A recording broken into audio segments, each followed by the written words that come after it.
Hello friends, welcome back to my channel. और आज का हमारा टॉपिक है न्यूक्लियर रिएक्टर।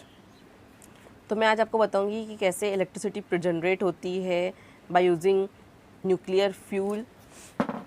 तो टॉपिक स्टार्ट करने से पहले अगर अभी तक आपने मेरे चैनल को सब्सक्राइब नहीं किया तो please subscribe my channel and video को लाइक करें, शेयर करें एंड कमेंट करके ज़रूर बताएं कि वीडियो आपको कैसा लगता है। तो चलिए स्टार्ट करते हैं nuclear reactor. So what is nuclear reactor?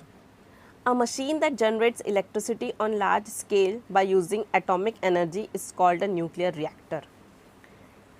ऐसी मशीन जो जनरेट करती है electricity on large scale by using atomic energy. जब हम एटॉमिक एनर्जी का यूज़ करके इलेक्ट्रिसिटी जनरेट करते हैं उसको लार्ज स्केल में, उसको हम कहते हैं न्यूक्लियर रिएक्टर। अब इसमें क्या होता है, न्यूक्लियर रिएक्टर में न्यूक्लियर एनर्जी जो होती है एटम की वो रिलीज़ की जाती है। अब कैसे रिलीज़ करेंगे? जो न्यूक्लियर फ्यूल होते हैं उनमें रिएक्शन करवा के, जो भी न्यूक्लियर फ्यूल होते हैं उनमें रिएक्शंस करवाई जाती है, उससे क्या रिलीज़ होती है? Nuclear energy. अब कहाँ होती है nuclear energy release? Nuclear reactor में। तो क्या है न्यूक्लियर रिएक्टर? ऐसी machine that generates electricity on large scale by using atomic energy. When uranium-235 is bombarded with a slow-speed neutron, it undergoes nuclear fission. जो यूरेनियम है 235, जब उसका bombard किया जाता है, अब बॉम्बार्ड कैसे करेंगे? जो स्लो स्पीड के न्यूट्रॉन होते हैं उसके हेल्प से उसे बॉम्बार्ड किया जाता है। तो वो किस में जाता है? न्यूक्लियर फिजन में जाता है। मतलब क्या होता है, U-235 है, उसको हमने बॉम्बार्ड किया। बॉम्बार्ड होने के बाद में वो 2 या 3 न्यूट्रॉन्स में एमिट होता है। जब हम यूरेनियम 235 को बॉम्बार्ड करते हैं तो बहुत सारे एलिमेंट प्रोड्यूस होते हैं, जैसे कि क्रिप्टम 92, बेरियम 141, और उसके बाद में 2-3 न्यूट्रॉन्स भी एमिट होते हैं फिजन के टाइम पे। अब ये जो न्यूट्रॉन्स जो एमिट हुए उनकी स्पीड क्या होती है? बहुत हाई होती है।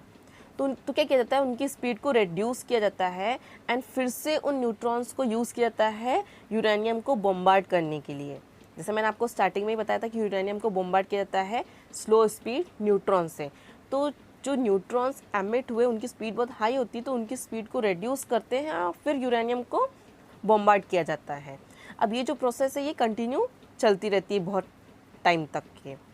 और इसी वे में क्या होता है, चेन रिएक्शन बन जाती है न्यूक्लियर फिशन की, कि यूरेनियम को बॉम्बार्ड किया, उसमें से एलिमेंट्स निकले, न्यूट्रॉन्स निकले, उनकी स्पीड बहुत थी, उनको स्पीड कम किया गया, फिर से यूरेनियम को बॉम्बार्ड किया, फिर एलिमेंट्स निकले।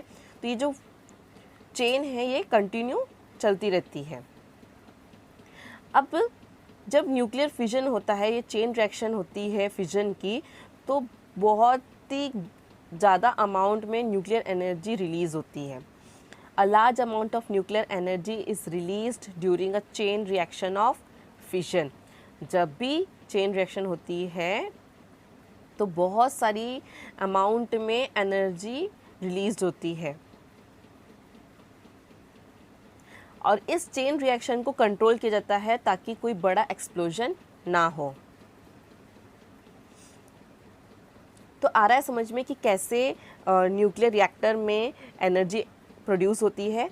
हम जो न्यूक्लियर फ्यूल है जैसे कि यूरेनियम 235 उसको बॉम्बार्ड किया जाता है, फिर उसमें से उसका फिशन होता है, न्यूक्लियर फिशन होता है, उसमें से न्यूट्रॉन्स निकलते हैं, एलिमेंट्स निकलते हैं, और उस टाइम पे जो एनर्जी प्रोड्यूस होती है उसी से इलेक्ट्रिसिटी जनरेट की जाती है। अब वो जो न्यूट्रॉन्स हैं उनकी स्पीड कैसे कम की जाती है? तो हम क्या करते हैं, ग्रेफाइट या हैवी वाटर यूज़ करते हैं एज मॉडरेटर। अब मॉडरेटर क्या है? The substance which reduce the speed of fast moving neutron produce in a fission is called moderator. जो मॉडरेटर क्या करता है, जब न्यूक्लियर फिजन होता है तो जो फास्ट मूविंग न्यूट्रॉन्स होते हैं उनकी स्पीड को कम करने वाला जो सब्सटेंस है उसको कहते हैं मॉडरेटर। तो यहाँ पे हम मॉडरेटर किसका यूज़ करते हैं न्यूट्रॉन्स की स्पीड कम करने के लिए? ग्रेफाइट या तो फिर हैवी वाटर का यूज़ करते हैं as a moderator to slow down the speed of neutrons. अब इस चेन रिएक्शन को कंट्रोल कैसे किया जाता है? मैंने आपसे कहा कि चेन रिएक्शन को कंट्रोल किया जाता है ताकि एक्सप्लोजन ना हो। तो सर इस चेन रिएक्शन को कंट्रोल कैसे करते हैं? तो इसमें क्या करते हैं, एब्जॉर्ब करते हैं न्यूट्रॉन्स को। अब एब्जॉर्ब कैसे करेंगे न्यूट्रॉन्स को? With the help of rods of boron, cadmium and beryllium. हम क्या करते हैं, रॉड्स यूज़ करते हैं बोरॉन की, कैडमियम की एंड बेरिलियम की। उससे हम क्या करते हैं, ये जो चेन रिएक्शन है उसको क्या करते हैं, कंट्रोल किया जाता है ताकि एक्सप्लोजन ना हो। जो हीट प्रोड्यूस होती है फ्यूजन के टाइम पे उसको हम कूल कर लेते हैं वाटर के हेल्प से, एंड उस वाटर को फिर क्या कन्वर्ट करते हैं स्टीम में, और जो भी अवेलेबल हीट होती है उसको हम टरबाइन को रोटेट करने के लिए यूज़ करते हैं ताकि क्या हो जाए, इलेक्ट्रिसिटी प्रोड्यूस हो जाए। तो आया समझ में कि कैसे न्यूक्लियर रिएक्टर में एनर्जी प्रोड्यूस होती है और कैसे हम उन न्यूट्रॉन्स को मॉडरेटर के हेल्प से उनकी स्पीड कम करते हैं, और एक्सप्लोजन ना हो तो उसको कंट्रोल करने के लिए हम रॉड्स का यूज़ करते हैं बोरॉन की, कैडमियम की एंड बेरिलियम की। एंड देन उसी जो हीट प्रोड्यूस होती है फ्यूजन के टाइम में उसको कूल किया जाता है एंड उसको कन्वर्ट किया जाता है स्टीम में, एंड जो भी अवेलेबल हीट होती है उसको टरबाइन को रोटेट करने में हेल्प करते हैं and we produce electricity. Points to remember है, in India total 22 nuclear reactor in 8 places are functioning. India में टोटल 22 न्यूक्लियर रिएक्टर है 8 प्लेसेस में।